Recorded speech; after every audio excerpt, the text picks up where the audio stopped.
Saigon at War focuses on the political attitudes of South Vietnamese urban professionals, journalists, students, and other activists, including those who supported the efforts to establish a stable and non-communist Saigon government and who opposed Hanoi-driven efforts to unify Vietnam under a communist regime. Saigon, the capital city of South Vietnam, is at the center of the story that I tell. It was the heart of the nation's political action. It was so important that leaders of the National Liberation Front, or what I'll abbreviate as the NLF as I talk, this is the group that sometimes Americans referred to as the VC or Viet Cong, the National Liberation Front. Leaders of the National Liberation Front believed that no matter how much of the countryside the NLF controlled, the front would not win the war unless it captured Saigon. So again, that's to say how important Saigon as the capital city of South Vietnam was as part of the story, or to the center, I should say, at the center of the story. If there's one word to describe Saigon during the war, it is chaotic. That's because when we view the Vietnam War from Saigon, we see that it was actually three wars. It was a military war, a political war, and a war for international public opinion.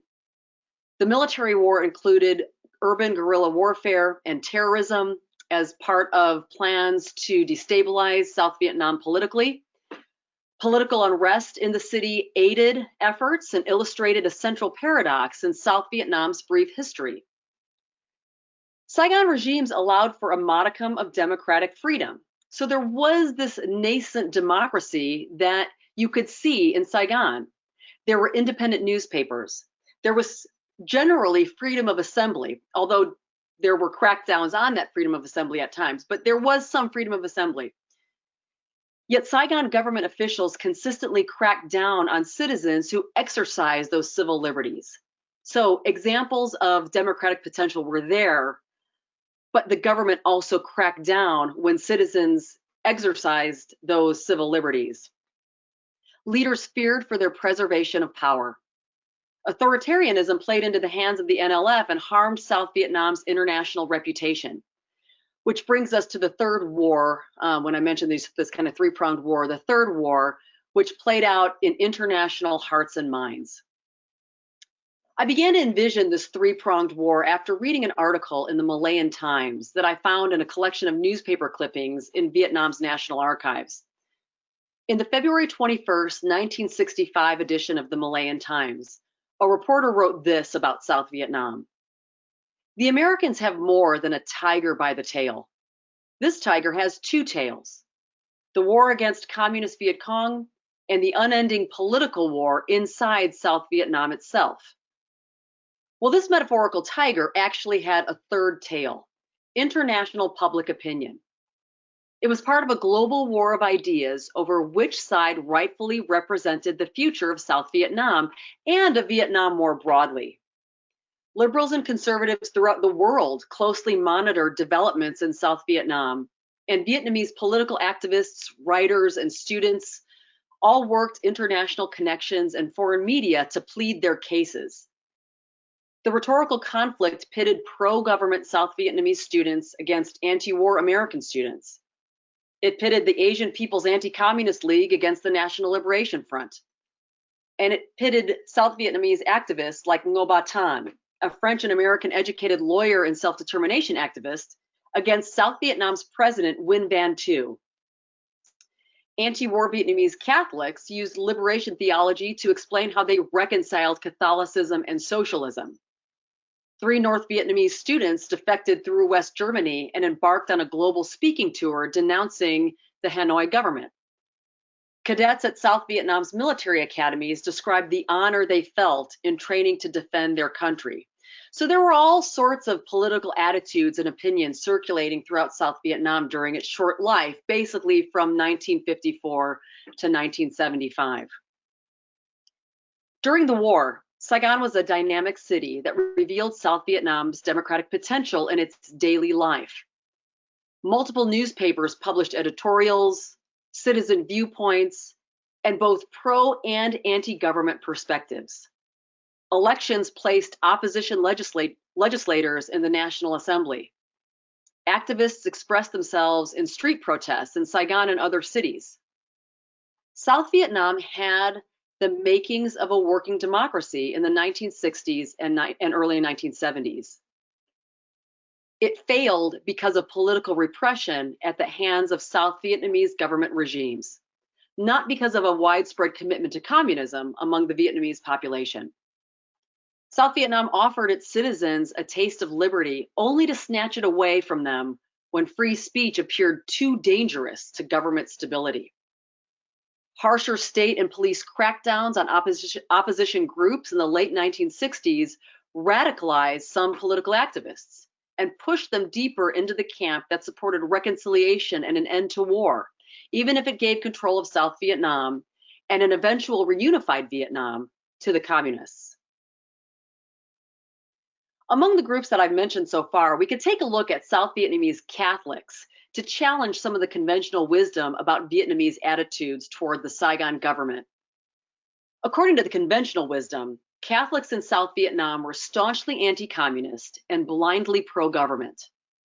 In 1954, after the Geneva Accords called for the division of Vietnam at the 17th parallel, Catholics in the North fled to the South, worried that they would be persecuted by the Hanoi government.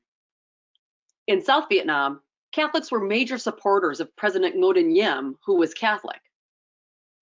But a closer look at Vietnamese attitudes and activity on the ground in South Vietnam reveals a more complex reality. Where strict adherence to anti-communism might have been a characteristic of some Vietnamese Catholics, especially in the 1950s and early 1960s, by the late 60s, a combination of war weariness and introduction to liberation theology nudged some Catholics toward reconciliation, even into the NLF camp. So an example of one of these Catholics that I'm going to say a little bit about, just to give you an example of how some of this played out among Catholics, was a priest by the name of Father Chun Tin. He was one of the leading Catholic opponents of President Nguyen Van Thu's government in the late 1960s, excuse me, and early 1970s. Father Tin was a Redemptorist priest, and he was in his 50s during the war. By the late 1960s, he had made it his mission to document accounts of torture of political prisoners in South Vietnam's jails. He had had so many people come to him and tell him about the torture that they had experienced in South Vietnam's jails, how they had been imprisoned without any cause that they were aware of, that any kind of laws that they had broken. And so they told Father Tin about their experiences.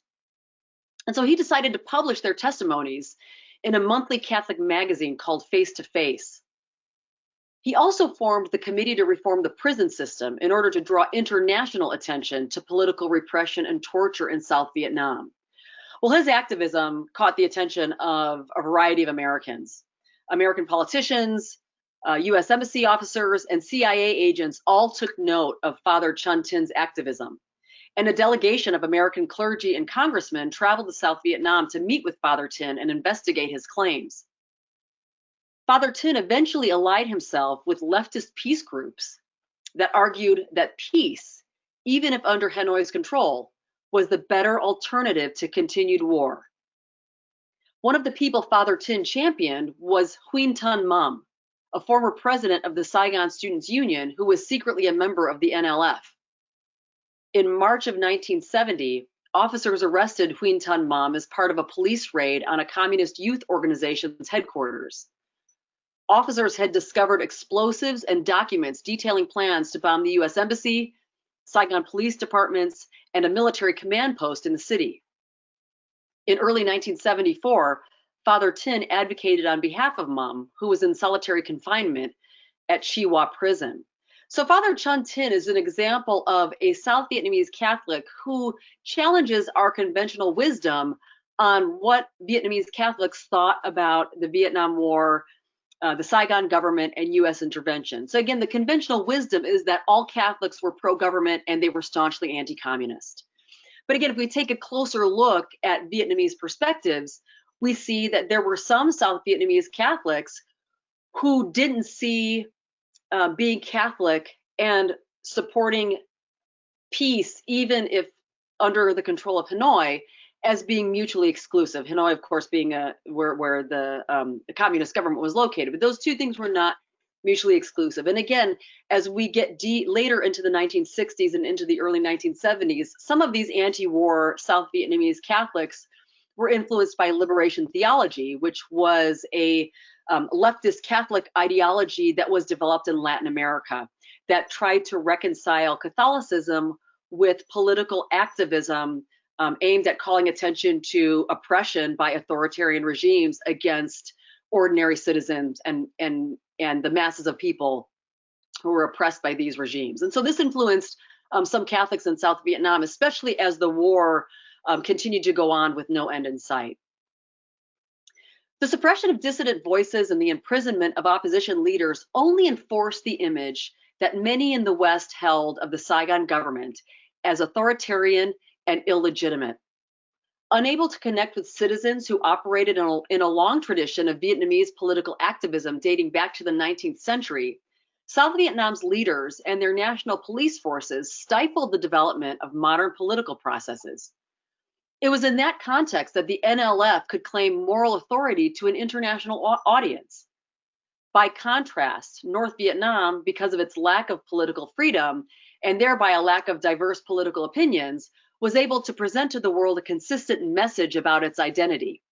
So without the chaos that appeared to exist in Saigon and did exist in Saigon in many ways. Foreign observers paid close attention to and interacted with Vietnamese who supported the Saigon government, as well as those activists who used the capital city as a platform from which to critique and call for the removal of various heads of state. When the whole world was watching, thanks to foreign correspondents and international networks, it did not help the Saigon government's reputation when newspapers published photographs of angry citizens marching in protest of the imprisonment of student activists, or when former political prisoners testified to an anti-government priest about how security officers tortured them. The bones of a democratic structure were there. South Vietnam held elections for representatives to the National Assembly, as I mentioned, and to presidential elections. There was an active press. Street demonstrations occurred, sometimes without being stopped. Yet it was difficult for Vietnamese or observers around the globe to make sense of the democratic skeleton when it was covered in an authoritarian skin. Now, while some semblance of democracy existed at times in South Vietnam, exercising democracy could be a dangerous act.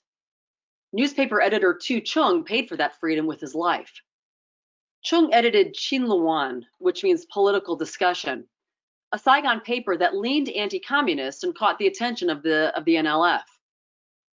In June of 1965, NLF operative Vo Kong Min sent a letter to Chung accusing him of, quote, serving American bosses and threatening to assassinate him. Chung and newspaper owner Dong Van Sung responded with an editorial asserting their commitment to balanced news coverage. They noted that Chin Luan had also published articles criticizing the Saigon government and criticizing U.S. intervention.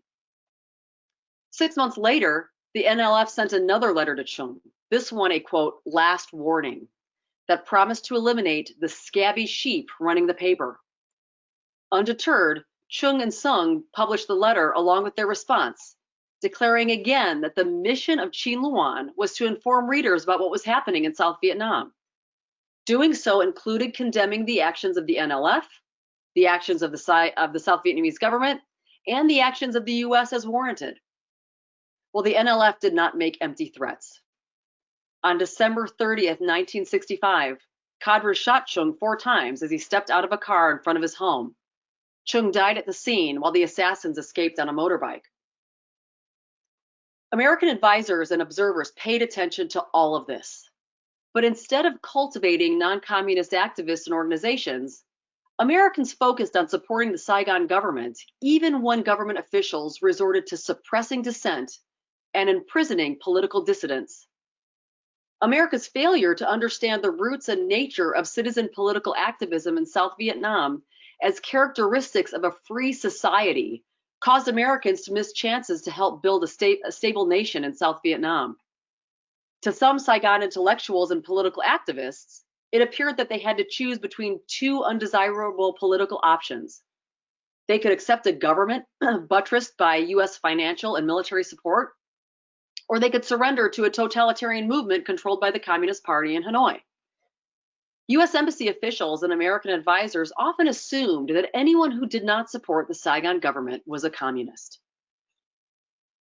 There were moments when US advisors did try to develop potential spokespeople for South Vietnam.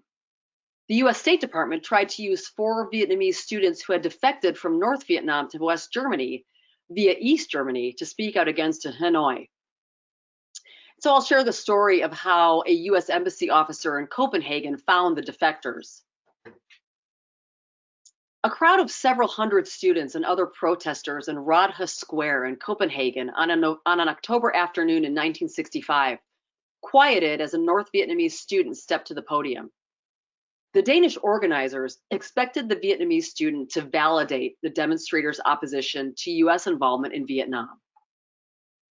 The Vietnamese speaker seemed to be on the right track when he began declaring that the US must get out of South Vietnam. But then he followed that with a quote, "After, of course, the communists get out of South Vietnam, for it is they who started the terror and the war there." Confused chatter from the audience rose to a din as the protest organizers scrambled to make sense of what was going on. The Vietnamese student made several more pro-South Vietnam statements before organizers pulled him from the podium. US Embassy officer Cord Hansen Sturm was parking his car at the square and saw it happening. He had arrived there after receiving a phone tip that a Vietnamese student was planning to take the stage at a protest and tell the audience what was really going on in Vietnam. As Hansen Sturm watched the protest organizers drag him off the podium, he realized that the student might be a good contact for the US Embassy to have. The student was Phan Phuc Vinh, a North Vietnamese defector who, along with 3 other defectors, had been living in West Germany for about a year. They came from Hanoi, but their bloodlines were Southern. They were from Southern families who had supported the Viet Minh against the French and had traveled north to support the resistance. The Hanoi government had sent all 4 young men to travel to China and to attend universities in Eastern Europe in the early 1960s. But they defected to West Germany from East Germany in 1964. The students had become disillusioned by what they saw as communist totalitarianism, and the government's seizures of their family's wealth upset them. They did not want the US and South Vietnam forever, but they believed that a non-communist government would best represent Vietnamese nationalism and facilitate the country's growth as an independent nation. South Vietnamese and American officials hoped figures such as the student defectors would successfully plead South Vietnam's case to the world and foster global public sympathy for a non-communist government in South Vietnam. Americans, North Vietnamese, South Vietnamese, and NLF leaders all recognized the importance of winning international support for their political causes. The defectors had sought refuge in South Vietnam's embassy in Bonn, Germany, and they had worked in various odd jobs as a waiter, clothes washer, and a poster artist in the city to earn money. Vinh's call to the US Embassy in Copenhagen on that October afternoon in 1965 had put the students on the US State Department's radar screen. US Ambassador Henry Cabot Lodge saw spokesman potential in the defectors and encouraged Secretary of State Dean Rusk to put them to work for US and South Vietnamese interests. Lodge asserted that their experiences in other communist countries, such as China and East Germany, along with their time spent in Western Europe, gave them a unique perspective to be able to compare life on both sides of the so-called Iron Curtain. This is a very Cold War kind of story, talking about defectors being on both sides of the Iron Curtain in Europe. As defectors, the young men had made the personal choice to flee the communist sphere, and they showed conviction in invading the communist speaker's platform in Copenhagen, is what Henry Cabot Lodge was arguing when he's trying to convince Secretary of State Dean Rusk to make use of these young Vietnamese students. West German authorities had agreed to contribute to financing a speaking tour for the defectors. And Dean Rusk eventually agreed, and the US Embassy officers began planning a tour with stops in South Vietnam, Taiwan, Japan, the Philippines and the US, where the students interacted with other students and spoke to audiences about their experiences and their political perspectives about Vietnam and Vietnam's future. After the war ended, the Vietnamese government rewarded some of the activists who had opposed the Saigon regimes and supported the NLF. Father Chun Tin was appointed co-chair of the Central Committee of the Fatherland Front, a state-run umbrella organization of social movements. Former student leader and undercover NLF agent Huyen Tan Mum secured a position on the National Assembly. Yet they both fell out of favor with the government for seeking democratic reforms for Vietnamese citizens. In 1990, police arrested both Chun Tin and Huyen Tan Mum and placed them under house arrest. Mum's crime was writing a letter to Nguyen Van Linh, General Secretary of Vietnam's Communist Party, calling for an expansion of democracy. Father Tin had preached a sermon on the subject of repentance, which the party interpreted as a critique of its poor human rights and religious freedom records. Neither Huyen Tan Mum nor Chun Tin was brought to trial, but authorities ruled that they had violated Article 82 of the Criminal Code, which forbade the dissemination of, quote, anti-socialist propaganda. Chun Tin was also guilty of defying Article 81, which prohibited actions or speech that caused, quote, divisions between the religious and non-religious, and separating religious followers from the people's government and social organizations. From house arrest, Chun Tin wrote to friends that he had, quote, always struggled for the people under the old regime, and it was always on their behalf that I asked the state and the party to repent in their ways. Loyalty to a government or political party had never been Chun Tin's reason for speaking out against injustice. He simply opposed injustice. He had spoken out against political repression by Nguyen Van Thu's government in South Vietnam, and then he also spoke out against the Communist Party's suppression of civil liberties. When I taught in Vietnam a few years ago, my students were fascinated when they learned that I was doing research about South Vietnam, about Vietnam Con Hoa, or the Republic of Vietnam. They knew nothing about that history. Americans don't know much about it either. Both sides have left out South Vietnamese voices from their tellings of the Vietnam War narrative. But to fully understand the consequences of US intervention in Vietnam, we must learn more about South Vietnamese perspectives.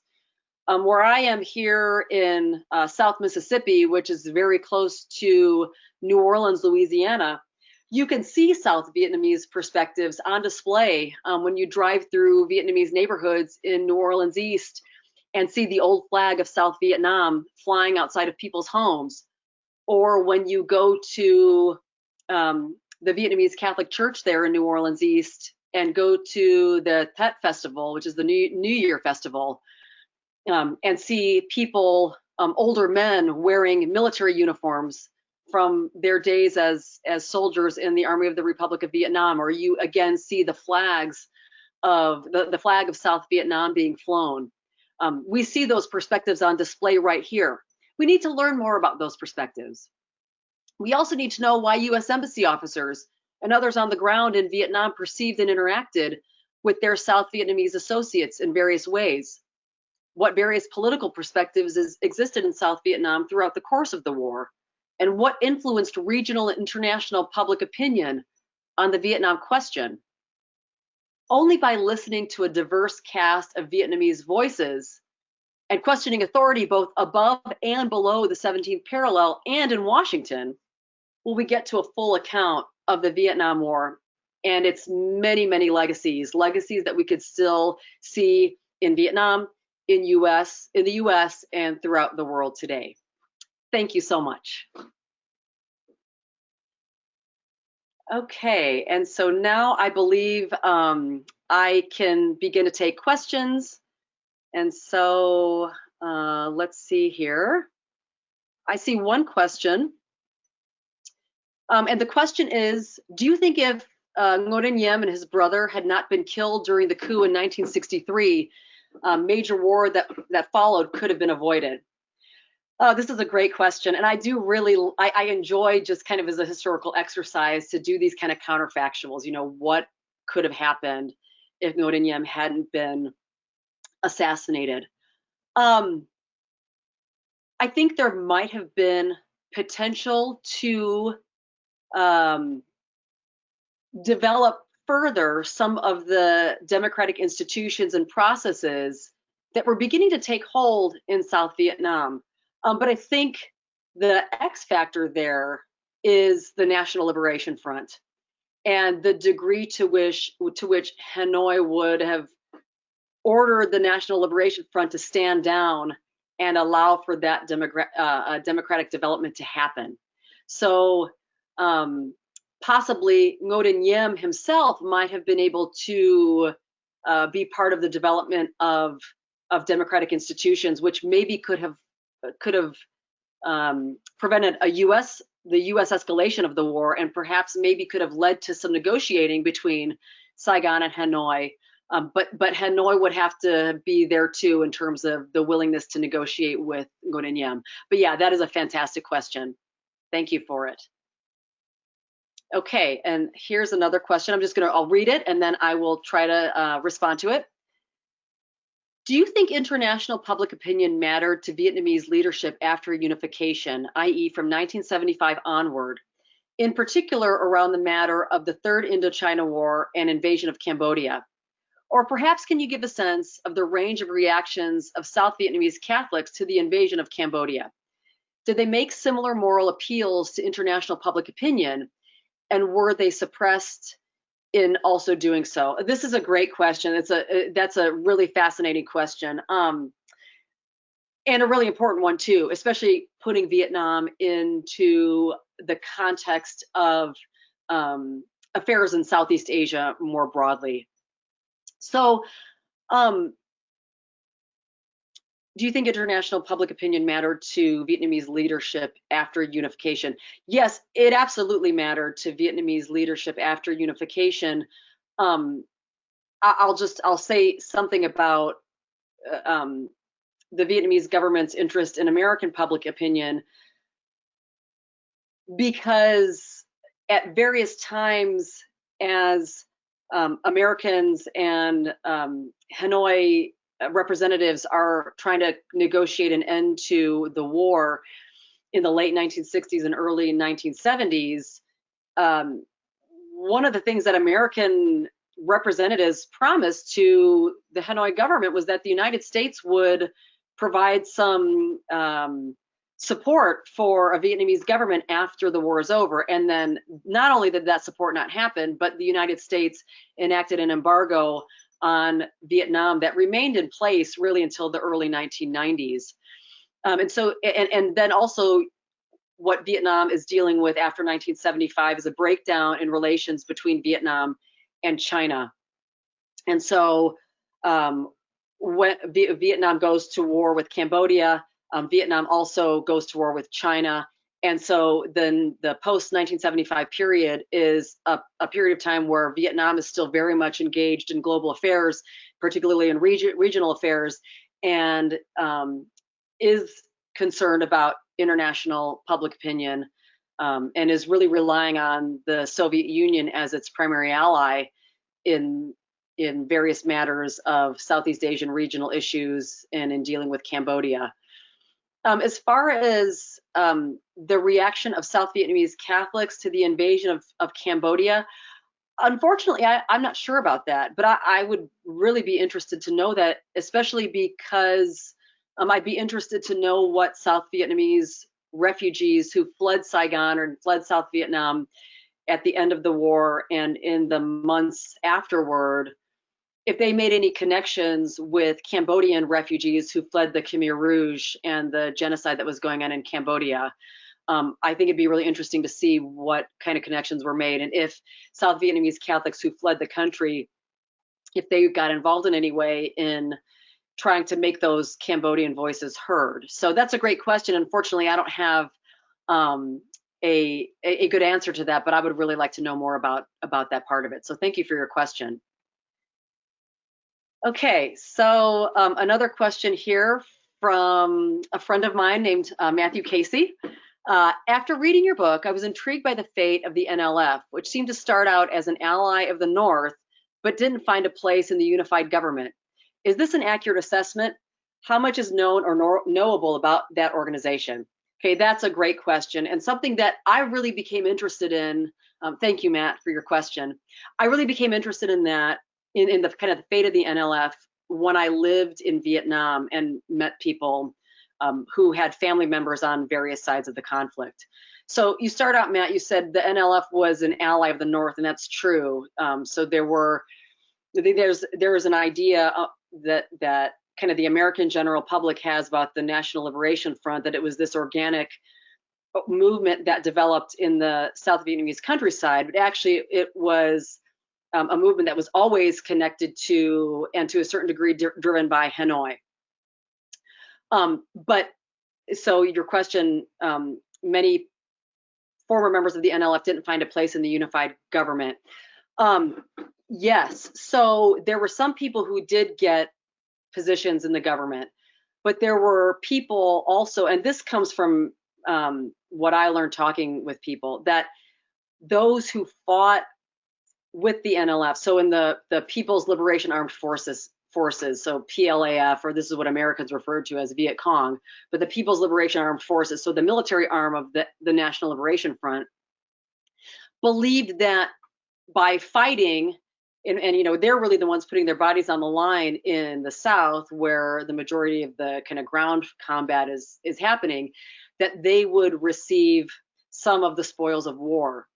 But what they found, and again, this is kind of anecdotal, person-to-person oral histories being told to me, what they found was that their lives didn't change much after the war ended, that it was people who were connected to the party in Hanoi that got the spoils of war, got the good positions in the government, or they got the good positions, the good jobs in the state-owned industries. And the Southern people, even those who had fought with the PLAF and supported the NLF, their lives didn't change much. And even now, they would say, we're still waiting for what we were supposed to get from the government, but we're still poor farmers, or we're still just regular shopkeepers in Ho Chi Minh City, or in some other place. So I learned of a disillusionment by on the part of some of the people who had supported the NLF and even fought with the NLF, that in the years after the war, that those people didn't believe that they got from the government what they had been promised if they fought.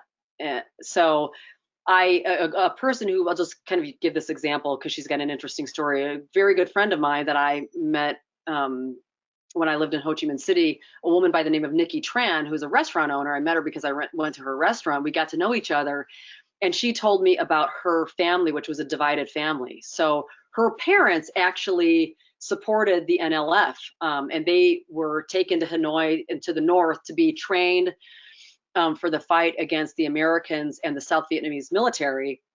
She also has uncles who fought with the South Vietnamese military. And so, and some of them fled to the United States, still live here. Others remained in Vietnam. And so they're a divided family, but now they all kind of come together in their shared disillusionment at the Hanoi government. Then they're Southern people who fought with the NLF, and so that's fighting for Hanoi, but then they feel like they never really received any of the spoils of war. So they all come together now, regardless of which side they fought in the war. They all come together now over their shared disillusionment with the current government. So that is a really great question. It's so super interesting to me to see how that relationship between the Southerners who fought for Hanoi and the Hanoi government have played out and kind of didn't play out. And I do think that there's more to be done on the aftermath of the war and how the Hanoi government treated all of those who, really all the ordinary people who fought with the PLAF. So thank you, Matt, for that fantastic question. Okay. Besides your book, what other resources do you recommend on this topic? I know a little on the subject, but not a lot. I would like to learn more. Thank you so much for that question. And I love it because there actually have been a number of really important books written in, I would say, probably the last 10 years, 5 to 10 years, about South Vietnam. So one is called Misalliance by the historian Edward Miller, who is a professor of history at Dartmouth University. Misalliance focuses on Ngo Dinh Diem and his presidency. So we can kind of think about him as the first president of South Vietnam, the Republic of Vietnam. And it looks at his presidency, it looks at his relationship to the United States, and it makes him a central actor through Vietnamese sources. So Dr. Miller is fluent in Vietnamese. He did research in Vietnamese archives and got at sources that historians, both Vietnamese and American, really have not used yet. And he wrote a book, again, about Ngo Dinh Diem as a legitimate actor in South Vietnamese history and in the history of the Vietnam War. So I highly recommend Misalliance by Edward Miller. I also recommend a book called Hanoi's War by Dr. Lien Hang Nguyen, who is a professor of history at Columbia University. Her book is fantastic because she got access to North Vietnamese archival documents, government documents, and military documents, which have been sealed to all researchers. So that book is really groundbreaking in terms of understanding North Vietnamese political decision-making, North Vietnamese military decision-making, and North Vietnamese interactions with their international counterparts. And so Hanoi's War by Dr. Lien Hang Nguyen, a fantastic book, super important book in terms of bringing Vietnamese perspectives more fully into the Vietnam War story and bringing Vietnamese as major actors into the Vietnam War story. So those two I highly recommend. I also recommend a book by one of my colleagues and good friends, Dr. Andrew Wiest, Vietnam's Forgotten Army, which focuses on the Army of the Republic of Vietnam. So that's basically South Vietnam's army. And it looks at the experiences of South Vietnam's army through the perspectives of two Vietnamese army officers that Dr. Wiest interviewed. And so it's a really fascinating kind of both a personal account, but also a scholarly account of South Vietnamese military perspective. So I recommend those. If you're interested in the South Vietnamese military, another book about the South Vietnamese army called ARVN, is Army of the Republic of Vietnam, but it's called ARVN by the historian Robert Brigham. Robert Brigham is a historian, a professor of history at Vassar. He wrote ARVN. He also wrote a book about the National Liberation Front and its international political activism. So there's two there by Dr. Brigham at Vassar. So I hope those will get you started and will help you with your learning on this important and I think still somewhat overlooked perspective on the Vietnam War. Thank you for your question. Okay, thanks for a wonderful presentation. Well, I appreciate that. Thank you for coming or for attending anyway. How did the internal refugees from the countryside moving into Saigon influence the political discussions in Saigon, its parliament? Yeah, that's super important because it really changed the population of Saigon. It caused it to skyrocket. Many thousands, and really towards the end of the war, hundreds of thousands of refugees streamed into Saigon and also Da Nang in the northern part of South Vietnam, what today we would look at, if you looked at a map, like the center of Vietnam. Were coming into the cities because of the war's destruction of the countryside. So the destruction of farmland, the destruction of villages, of people's homes, and the existence of a wartime economy that could allow some Vietnamese people to have a better income than what they might have had as farmers. So they moved into the cities. Because many of these people were poor, this led to the development of slum areas that the government had to pay attention to. It raised government concerns about the potential that these refugees could be ripe for NLF infiltration, that refugees could be easy targets for the NLF to recruit onto their side. And so it it, I think, made the Saigon government become even more concerned about its status and its power, and to be more wary of demonstrations and political activism and large gatherings of people, because of what the government believed to be the NLF's ability to infiltrate refugee communities and convince refugees that it was the NLF that could make their lives better and not the Hanoi government. So yeah, that's a great question. And the refugee movement into the cities was very important and something that the government, the Saigon government, paid close attention to. Okay. How do you see the American foreign policy towards South Vietnam? Is it good to compare the case of Vietnam with that of Korea? Yeah, thank you for that question. That's a really interesting comparison, and I think one that American policymakers at the time made, with the idea being that maybe there would never be a unified Vietnam again, like there was not and still today is not a unified Korea. That if North Vietnam remained a separate communist country and South Vietnam remained a separate non-communist country, that would maintain the global balance of power between the US and Sino-Soviet spheres, and that would be considered a victory. So I think that some American policymakers hoped that that's what would be the case. And so we could make that comparison, that in the minds of some American policymakers that might have been what could have happened. But I think what Americans saw in Vietnam that wasn't the case in Korea was political activism, both in the North and the South, that to some degree in both places wanted reunification and wanted it quickly, which is something that was different for the case as compared to the case of Korea.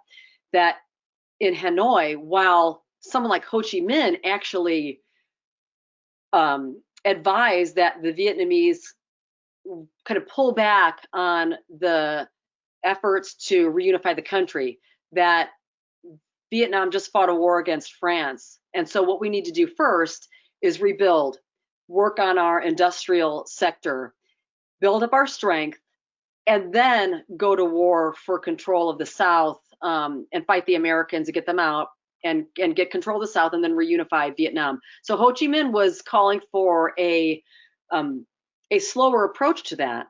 There were other members of the Vietnam Workers' Party or the Vietnamese Communist Party, the Lao Dom, that wanted to quickly go after the South and reunify the country now and not wait 5 or 10 or 20 years or however long it would take to build up a strong industrial economy and build up the military and that to very quickly take South Vietnam. So there was division even there among people in the party, and Ho Chi Minh, I think this is surprising to Americans too. Ho Chi Minh was kind of marginalized after the division of Vietnam and into the late 1950s, and a man by the name of Le Duan, what became the more prominent leader because he wanted to make a push for the South quickly.